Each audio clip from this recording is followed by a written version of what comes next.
great to have you here today. So I know that, one of the things you talk about is this life contract that you had created. Can you explain that a little bit and what that's about? Yeah, it was just a contract with myself, and I can't really take credit for the idea. I don't remember where I read about it, but someone had mentioned that they did a contract with themselves where they wrote down kind of the rules that they wanted to be governed by and a list of their non-negotiables. So that's something that I did. And it's amazing because, we don't spend a lot of time thinking, like we have Siri, we have Google, we have Alexa, we have all these different things. And, so sometimes it's good to just be quiet and think about like, well, what's important to me? And so I did that. And it's interesting when you put it on paper, what comes out of your head. It's not, you'll be surprised at what's really important. So I wrote a little contract with myself, and I highly recommend it. It takes 5 minutes. It's like, I'm gonna be kind to my kids, and I'm gonna, be attentive to my wife, and I'm gonna thank God if you're religious, and I'm gonna do this. And you put it down on paper, and it's powerful, man. One of the things I find is a lot of people start those kind of things, right? And I've been guilty of this too in my life, where I start a plan. I have this plan, I lay it out. Hey, it starts tomorrow. My wife and I we would do that all the time. Like a few years back, we'd be like, hey, the diet starts tomorrow, which would give us a reason or an excuse to do something bad today, right? And what I loved about what you said is like, remember tomorrow. And one of the things I noticed, and I was going to ask you about, like when it comes to like drinking or like overindulging in something, is that always something that you're thinking about, or what happens when you do like just overindulge, or you do something that you forgot about tomorrow? Like how do you go back? Just like if you have a plan and you craft it, but maybe you get off course. Yeah, I mean, deprivation never works. So to me, it's like more I live a lifestyle. I don't feel like I'm depriving myself. I'm not a big drinker. I don't say I never drink. I very, very rarely drink, 3 times a year, and but it's just, I just don't like the way it makes me feel, 2 days later, 3 days, or the next morning. But so but when it comes to like diet and stuff like that, if you look at it in terms of deprivation, it's not going to work. I prefer to think of it as lifestyle. But we all make mistakes and we all fall off the wagon. One thing that I've done that's really helped me is, instead of thinking in terms of day to day, I think of things weekly. Let me give you an example. Instead of thinking like, okay, I'm gonna run 5 miles every day this week. I'm gonna write 10 pages of my book every single day this week. I'm gonna sit down, I'm gonna write 10 pages. Inevitably, things happen. Your kids get hurt, you have to go to the doctor, an appointment happens, and like you miss days. So I started looking at things weekly. I'm gonna run 35 miles this week. I'm gonna write 50 pages this week. So we're human. It allows for human error. And I can now make it up. If I miss a day, it's not the end of the world. If I tell myself I'm gonna run every day and I miss a day, I'm like, I lost. I didn't succeed, I failed.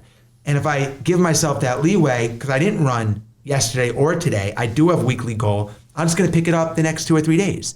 So that's really been a shift for me, thinking in terms of, for 50 years I was day. Every single day I'm gonna run this and this and this. And I shifted to the week, it took a lot of pressure off me. It took a lot of pressure off me. So that's really been helpful. But to go to your point, when I do, mess up or make mistakes or whatever, I don't beat myself up. I just say, and same when I have big victories, I don't celebrate them for too long. I don't own a marquee. My own companies that I've had in the past, I have no pictures or hats. It's like, it's just I'm looking towards the front window, not the rear window.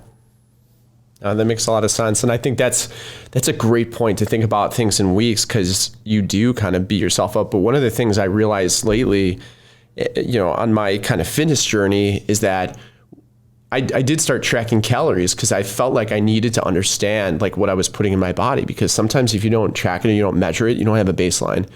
And what I realized, that it wasn't the day 2 day kind of calories, because some days I'd be over, some I'd be under. Right. But it was the week. And then when I looked at the week, I was like, hey, I'm under. And guess what? When you get through a few weeks, then all of a sudden you start to see a different output, and you start to see the results you were looking for. And it makes a huge difference. So I'm so glad you brought that up. You were winning, and you thought you were losing, and you were actually winning. Yes.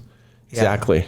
Exactly. And listen, I think tracking that and having a baseline and keeping data and being aware is amazing. But we have to recognize it's just inevitably we have arrows that come at us. We have a plan, and then all of a sudden something disrupts that day. You have to get stitches. Something happens with someone, especially if you have 4 kids. So you have to allow for that. Yeah. Yeah, it's worked really well for me. And there's certain things that daily, I do daily, but in certain things, it's helped me to shift towards a weekly approach. Definitely. What does a day look like for you now? I try to get wins early on in the morning, just to get some momentum, and everything else is gravy. I feel like if I can get some early morning wins, I always tell people if you feel overwhelmed or you're spiraling, get a small victory. And I like to get mine in the morning. So I get up around probably 6:30, and now in the morning I spend the first hour and a half with my kids because I'm homeschooling them because of COVID. So we play basketball, we work out, or usually we do something together. And then when they go to school, I work out. Actually, I work from 8 to this is my exact day. Kids 6:30 to 8. I work from 8 to 10. I work out from 10 to 1. I work from 1 to 4, and then I shut it down. So I don't even know how many hours that is of work versus working out. I'm working out. I block the time, so I know every day my 3-hour window is blocked for my work. I'm training for a race right now. That's why, and I really try to compartmentalize my days. So during my work time, if I'm working on something, and then all of a sudden my wife calls me. Let's say I'm writing a book, or I'm in a meeting, or I'm editing an email, whatever. I have to put the brakes on my entire thought process, shift all my energy over to whatever she's telling me about. Then when that's done, I have to reconcile it in my head. Then I got to rev up again back into my book or whatever. It's a lot. So I really try to block that time. Like if I'm working, I shut it all down and I'm working. If I'm training, I'm training. I try to be where my feet are. I try to be super present. It doesn't always happen. And I tell my wife that, save it. My wife and I have a 15 to 30 minute catch up at least 3 or 4 times a week, sometimes every day. So she doesn't have to call me and tell me that we have to get a birthday present for our son's friend 2 weeks from now. I don't need to know that while I'm in the middle of writing my book. Tell me when we get together in our time. And it's made things way more efficient. So my day starts the night before. I don't wake up and say to myself, what do I have to do today? People talk about morning routines. I'm a much bigger believer in evening routines, laying it out the night before.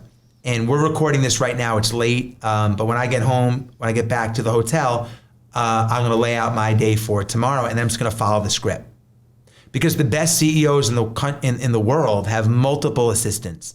And when they come in to work, they get a printout of their entire day. And they get whisked from appointment to appointment and meeting to meeting. It's super efficient. Most of us don't have multiple assistants, but we're also not good enough to just wake up and wing it. So having that little script the night before, do you write out your days pretty much the night before? Do you have them all mapped out? Yeah, so I look at my calendar, but I'm a big believer in getting the wins in the morning. I wake up at 5:30. I have to work out with my wife every single day. We work out together. So we have 5:30 to roughly around 7 o'clock, take care of the kids. Then I start work. When I get into work, I have things blocked on my calendar, and I do time blocking. And I do time blocking 2 hours for myself to do a jiu-jitsu class, which is my goal for 2021 to be in a tournament, which I didn't even start jiu-jitsu. So that's my misogi. Great, man. That's my misogi. So I don't know if that's a smart one to do at my age of being 42, but I'm like, you know what? I'm going to do it, and I'm going to go after it, and I want to win the tournament. So I have a lot of work to do because I don't know what I'm doing, but I'm really excited about it. Well, it sounds like we have a pretty similar routine in the sense of, it's so your day is sort of scripted and time blocked, which is very similar to mine. It's like work mode, workout mode, sit with my wife, kids. It's all kind of like compartmentalized, which makes for tremendous efficiency versus scramble. The issue, though, that I have admittedly is that because my company has grown and now we are part of a larger public company, during my workday, many days I start playing defense, and I don't like that feeling. I don't like the feeling of playing defense. I don't like the feeling of problems coming at me. Every day there's something that happens, right? And I learned a while ago that in order to get through a day, you have to wake up in the morning and think, man, and this is a negative thought, but like you have to accept the fact that something fucked up is going to happen. Yeah. Like something, like, and it doesn't have to be bad, but if you wake up with like, hey, today something is going to probably happen. You have thousands of clients, you have almost 1,000 employees. You combine those, the probability of something happening is great. Oh yeah. So in order to accept that, because I used to be like, oh my God, why'd that happen? And then I was like, hey, something's gonna happen. You like, just recognize it, yeah. So then I started playing defense, and I don't like that feeling. I'm trying to control that more. Yeah, and that's part of it, but you have the structure down. Yeah. That's the most important thing. Totally. Now, I noticed recently that, especially with your wife, Sarah, you guys are now exposing more of your life on social media, right? Was that a decision you made like together, or did it just naturally happen? And then are there limitations now with your calendar that you're saying, hey, after such and such time, I'm not going to post, or I'm not going to do X, Y, and Z, or? Yeah, I don't have a social media strategy. It's like if it's both Sarah and I think feel that if it's funny, inspiring, or informative, it's something we should post. If it's not, we're not just like posting to post, and I'll go, there's no rhyme or reason to it. It's not like I post every Tuesday at 3:00. Yeah. It's just whatever emerges, but it's a great vehicle, to get information out. And Sarah has a big platform. She's got like a mini cable station she's running through her Instagram. So, and she enjoys it. I think there are times when I'm like, I just want to get off Instagram because I'm primarily on Instagram. And aside from people commenting, and I feel guilty if I don't respond, and I do it all myself. Yeah. I also so that takes time. And then I like to engage and go through other people's stuff. It's interesting to me. So, but yeah, we have parameters around it. Dinner, we shut down at night, but it's definitely something that is a work in progress. Yeah, it's great. And I know we had talked earlier, but I want to bring it up again about children and parenting. So watching those videos and everything you guys are doing, you guys seem like just awesome parents and really involved with your kids. One of the things that I struggle with as a parent is adversity. I feel like because of the things that I went through in my life and the struggles I went through, I had to find other ways. I had to hustle in different ways. I had to not be comfortable many, many times. And yet my kids now are kind of reaping the benefits of that. And when you combine that with the lack of exploration outdoors, and them, going outside to play with kids like we used to, play block tag or jumping off roofs or being crazy. I'm just wondering, how do you combat that? Or do you have techniques? Are you doing anything to evoke adversity to your children in any way?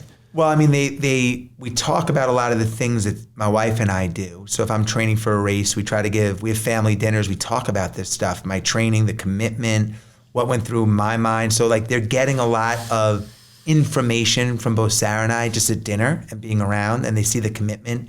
And we praise the effort, never the results. We're always complimenting them on their work ethic. So instead of, wow, you scored a goal today in soccer, it's it was really fun to watch you hustle and try so hard today. Or all the practice that you've done this week really paid off this week. It's all about the effort. But to actually simulate adversity, if you asked Sarah, she would say no, but I cannot with honesty look you in the eye and say that I don't push my kids, or encourage them to get uncomfortable.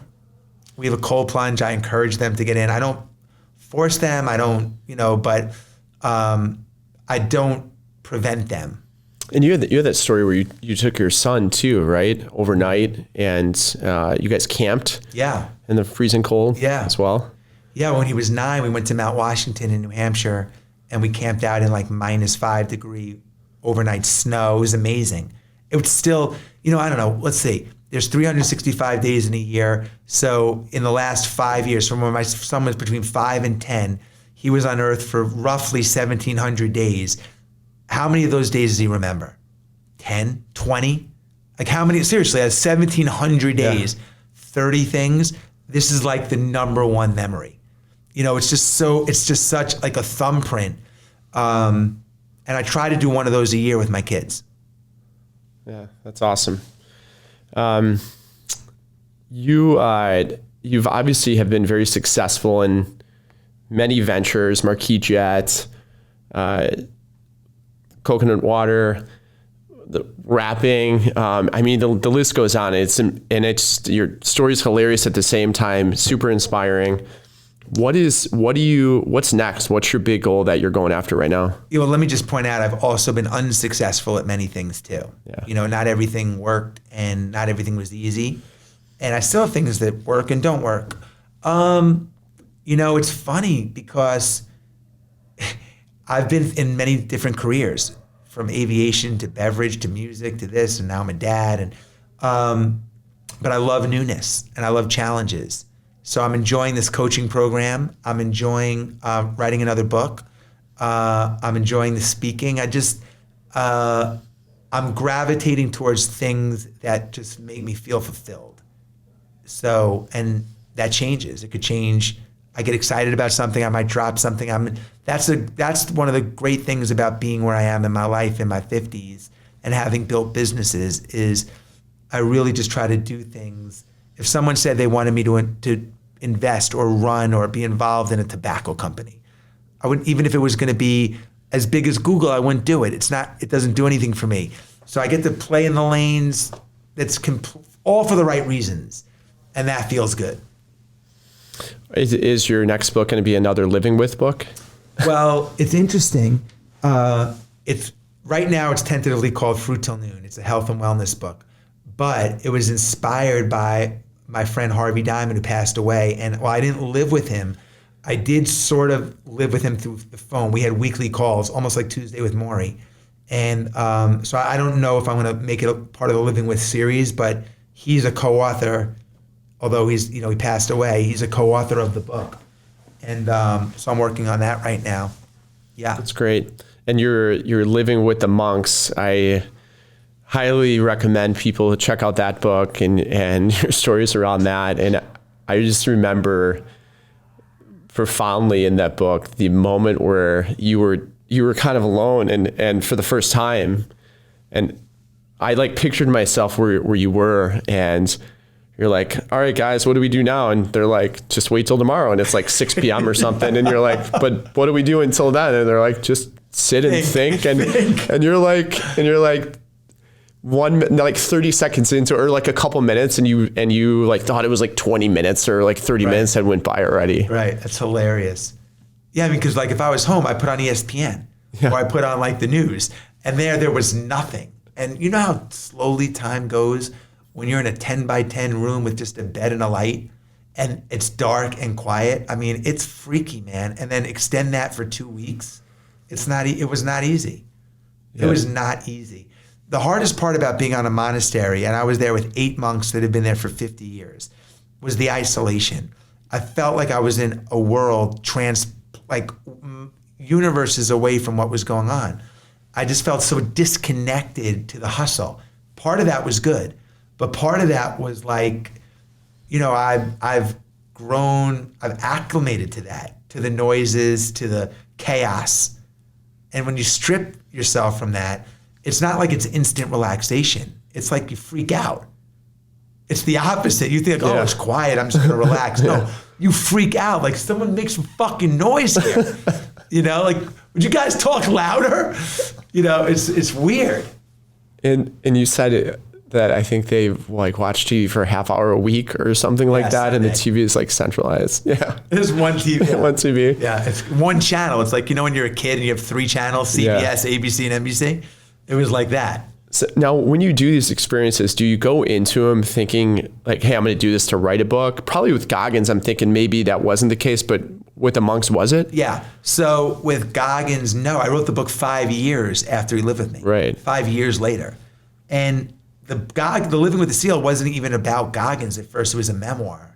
And then as I wrote that chapter, I just said that really is the premise of the book, and let me work some of my stories into it.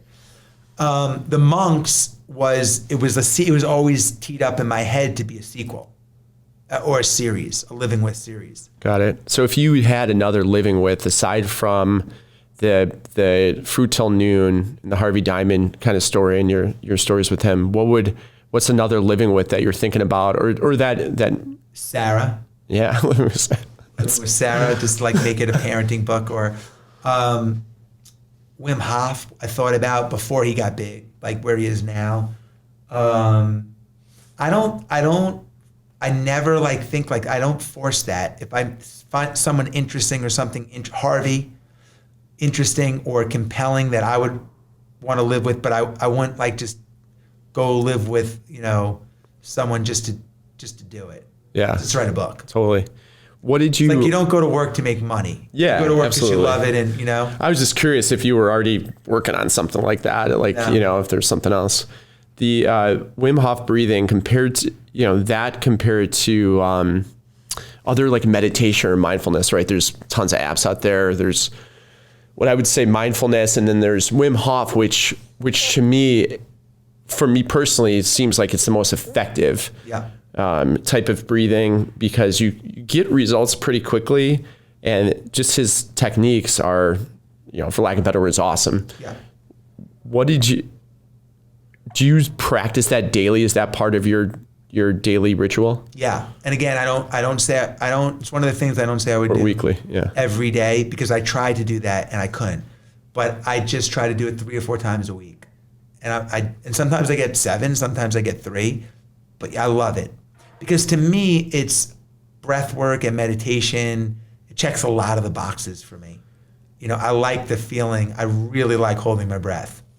I don't love the deep breathing that much, but I love the holding your breath. Did you do any of that? Did you know the Wim Hof method when you were living with the monks? Yes. And were you practicing any of that there? I went to Poland and I stayed with Wim for a week at his house in Poland. Was that before? After. Okay. It was last year. And that's when I really kind of got better and understood the technique, with him really working with me for a week.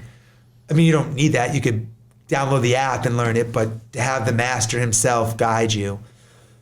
And then, now I held my breath for 4 minutes the other day.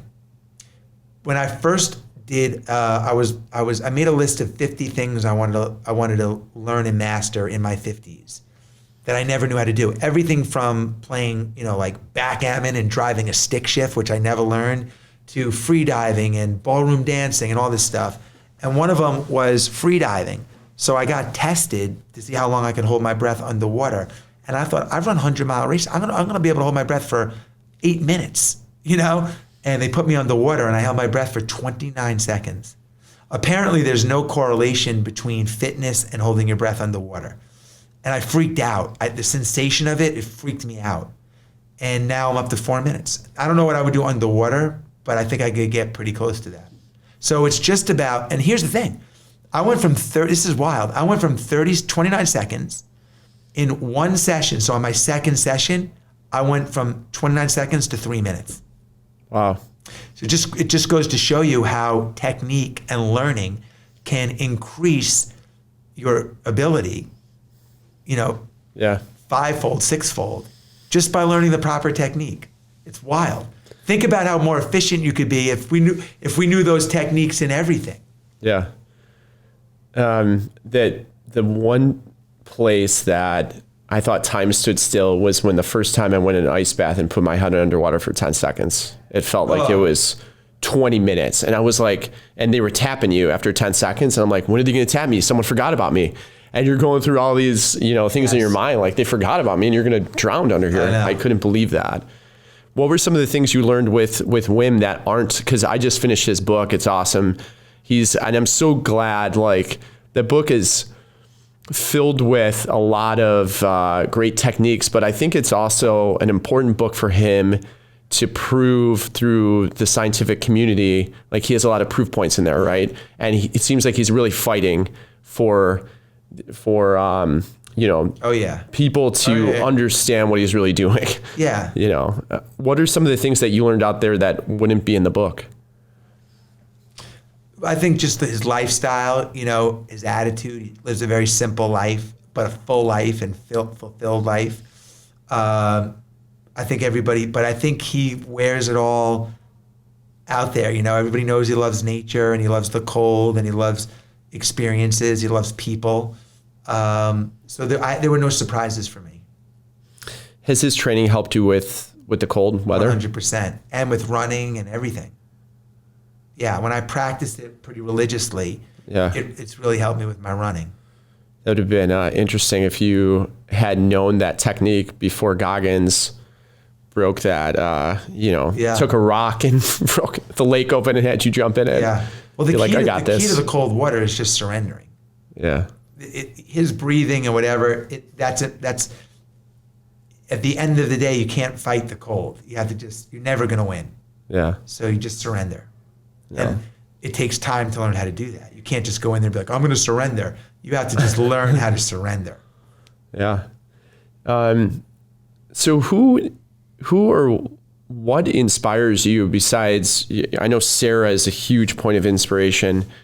Aside from Sarah, like the people that would be listening to this podcast, your lessons are extremely valuable, and everything that kind of you've done in your life, like I said a few times during this conversation, is awesome. But who do you look to grow outside of yourself and outside of Pushing Hard?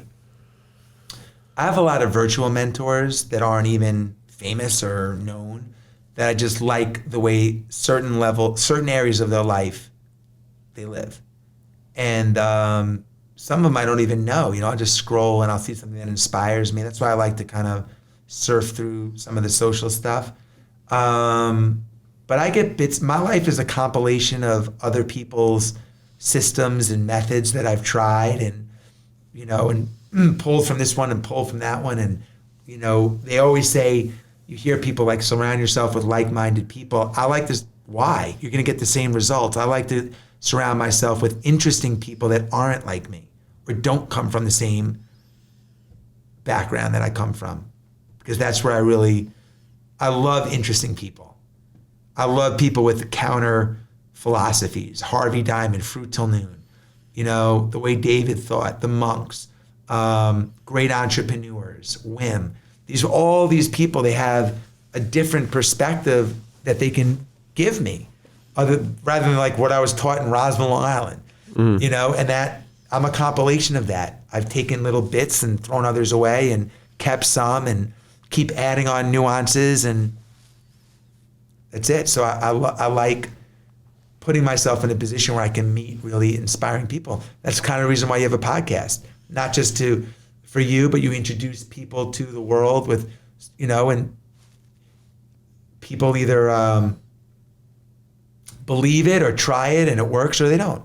Yeah, definitely. And it's called Not Almost There because I was running the Chicago Marathon in 2015, and mile 13, this guy holds up this sign, says Not Almost There, and I'm like, oh, shit, he's right. And at that point, I didn't really run anything. I went from like not running at all to running a marathon. I mean, I trained a little bit for it, but one of the things that I realized during that, and as I was kind of growing up and growing my business, is I always like frowned on someone saying I was successful. Like, I just didn't like that word. And I said, you know what, if I sell my company one day, you can call me that, and people would be like, what, you have employees and it seems like you're doing great. I'm like, it could end tomorrow. Right. So I went on, I had success there, meaning, not present tense, but I had an exit and I thought I would feel different. And you've had a few. And I realized that it was the journey. It was not about getting to that plateau, because once I got there on top of that mountain, I was like, there's another mountain right over there. Right. Yeah. I mean, I take time to slow it down and smell the roses too, but I do skew heavily on what's next. Yeah, that's great. Well, hey, it was awesome to spend time with you. Thank you for being a part of Refuel on this podcast. Pleasure, and thank you very much. I loved it, man. Thank you.